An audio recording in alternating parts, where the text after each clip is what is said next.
자, 지금부터 둘러본 모든 집을 소개하겠다. 같이 살 집을 보러 다녔는데 서로를 바라보면서 우리 이런 집에서 살 수 있는 거야? 한참을 생각했다. 이건 비단 집의 노후된 환경을 이야기하는 것뿐만 아니라 높은 월세 금액, 전입신고 불가능, 숨막히는 전망, 특이한 집주인도 포함하는 이야기다.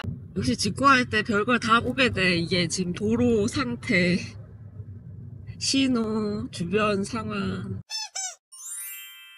우선 그와 나는 집을 구하는 방식이 정반대였다. 내가 집을 구하는 방식은 이렇다. 계약 만료 일주일 전부터 집을 물색해도 무방하다고 생각한다. 사실 한 달 전부터 본다고 해도 내가 입주해야 하는 시기에 그 집이 없어질 수도 있고, 게다가 내가 알아보는 시기에 또 다른 집이 나오기도 하니까. 특히 지방에서 집을 많이 구해본 나로서는 인터넷으로는 한계가 있다는 것을 알고 있다. 명심해야 될 것은 지방은 다방이나 직방 같은 어플에 생각보다 매물을 올려놓지 않는 경우가 많다. 그렇기 때문에 내가 살고 싶은 동네를 정해서 여러 부동산을 가보는 것이 가장 정확하다. 그러면 어플에서 보지 못하는 매물들이 속속히 나온다. 반면 그는 한 달 전부터 각종 어플을 깔고 집을 막 뒤지기 시작했다. 직방, 다방, 네이버, 당근 등을 오고 가면서 매물들을 한 30여 개 찜을 해댔다.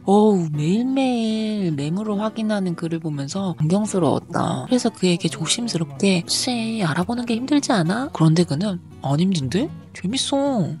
진짜 나랑 다른 종자가 분명하다. 그냥 나는 그가 집을 구하는 방식을 존중하기로 했다. 자, 오늘도 열심히 다방을 보고 있죠? 네, 어제는 27개 있었는데 지금 원룸 투룸이 지금 3개가 늘었는데 그가 찜해놓은 매물 중에 나랑 상의를 거쳐서 가볼 곳을 정했다. 아침이 일찍 약 3시간여를 달려서 이사할 도시에 도착했다. 그리하여 첫 번째 집에 도착했다. 첫 번째 집은 거의 45도 경사에 있는 집이었다. 아니, 올라가는 내내 자동차 엔진 괜찮나? 이런 생각을 했다. 집주인은 매우 친절하게 우리를 반겨주었다. 거실 전망이 매우 끝내준다. 당연히 집이 산 중턱에 있으니까 바다가 내려다 보이고 정남향이라서 햇볕도 기가 막히게 들었다. 그러나 크나큰 문제점이 있었는데 이 집 집주인은 월세를 2년 계약하기를 원했고 인테리어, 가구, 그 어떤 것도 건들지 않기를 원했다. 그러니까 옷까지만 몇 벌 가지고 와서 몸만 살라고 했다. 심지어 작은 방에는 아기 침대가 있었고 안방에는 흑표돌 침대가, 거실에는 시뻘건 꽃무늬 의자가 반겨줬다. 책장에는 종교책이 수두룩했고 바닥에는 낡은 매트가 깔려 있었다. 알고 보니 이곳은 에어비앤비 숙소를 운영하던 곳인데 이제는 안정적인 수익을 위해서 새로 놓는다는 것이다. 침대가 아니 이제 필요는 없지만 네. 굳이 요 방은 사용 많이 하실 일이 없잖아. 주인은 작은 방은 어차피 애기 없으면 안 쓰면 되지 않냐. 세상에 내 돈 주고 방을 쓸 수 없다니. 우리는 정중히 그곳을 돌아 나왔다. 두 번째 집은 다른 동네로 갔다. 벌써 동네의 냄새가 달랐다. 이 동네는 신도시답게 전부 새 건물과 도로가 넓게 정비되어 있었다. 내가 끌리는 부동산에 들어가 그가 찜해둔 매물을 요청했다. 신축 오피스텔이었는데 냉장고가 양문형이었고 건조기까지 있는 정말 풀 맥스 옵션이었다. 게다가 우리가 첫 입주하는 방이라 정말 깨끗했다. 평수는 작았으나 알차게 공간을 구획해놨다. 문제는 들어가자마자 보이는 그 전망이 뭔가 내가 바닥에 깔려있는 기분? 게다가 이렇게 맥스 풀 옵션인 만큼 월세가 상당했다. 나가 관리비도 30평대 아파트만큼 나오는 곳이었다. 우리의 예산에서 벗어난 곳이다. 결국 다른 부동산에 가서 이제는 우리가 원하는 조건을 이야기했다. 월세 금액대, 남양, 그리고 풀옵션, 전망, 신축 등을 얘기했다. 했더니 이 부동산에서도 두 번째 집이랑 같은 오피스텔에 다른 호수를 데려갔다. 아니 세상에, 여기는 복층 구조가 아니겠는가? 전망이 좋았고 구조도 더 트여 있었다. 거실이 넓어 보였고 안방은 발코니가 있어 공간을 확보할 수 있었다. 그리고 투룸의 정체는 바로 복층이었다. 계단을 올라가니 다락방 공간이 나오고 앞에는 큰 테라스가 있었다. 테라스에서 바베큐를 하든 캠핑을 하든 많은 것을 할 수 있는 야외 공간이 있었다. 핵 인싸가 여기서 살면 매일 파티를 열면 즐겁게 살 수 있겠다.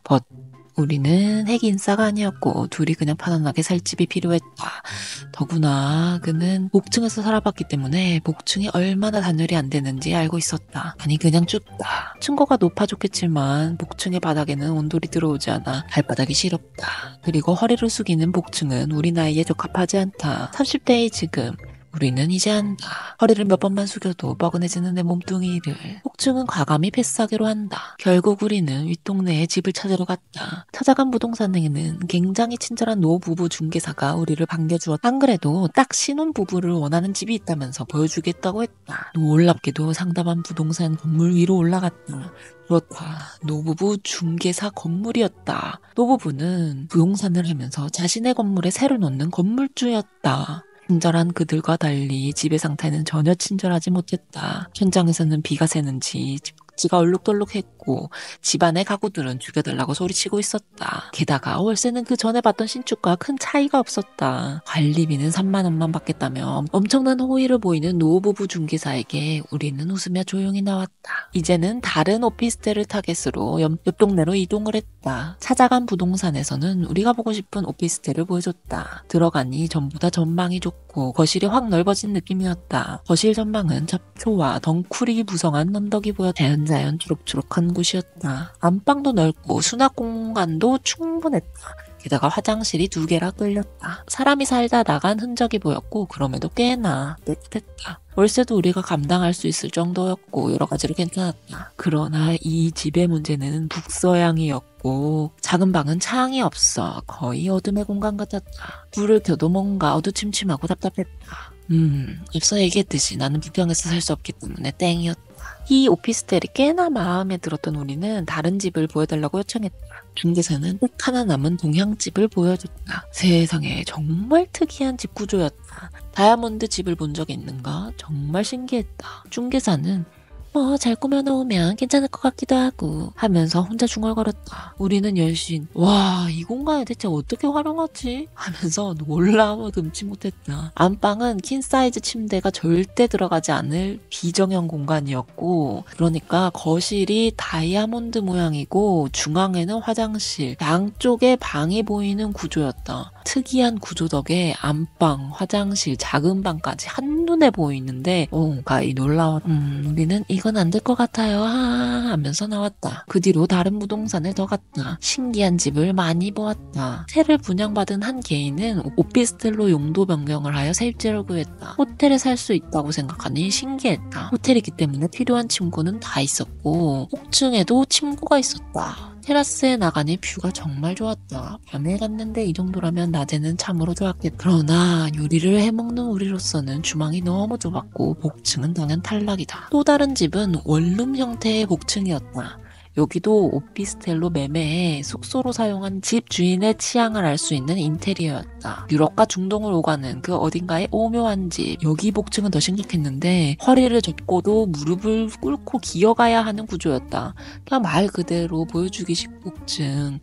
근데 여기 거실 뷰는 요트 선착장에 보였기 때문에 숙소로 하루 정도 머물렀다면 참으로 낭만적이었을지도 모르겠다. 아참, 이러한 오피스텔은 전입신고를 할 수 없는 경우가 매우 많다. 집주인은 업무용 오피스텔로 매매해서 세금을 면제받았다. 임차인이 전입신고를 하려고 하는 순간 주거용으로 변경해야 되고 면제받았던 세금을 다시 내야 된다.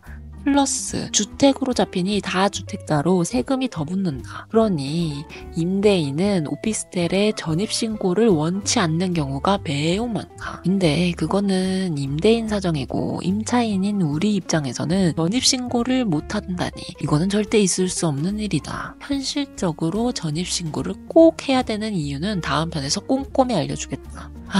이런저런 이유로 우리는 한참을 이런 집에서 살 수 있는지 고민을 했다. 역시 내 마음에 쏙 드는 집은 없는 것인가? 다음 편에서 봐요. 안녕, 빠이.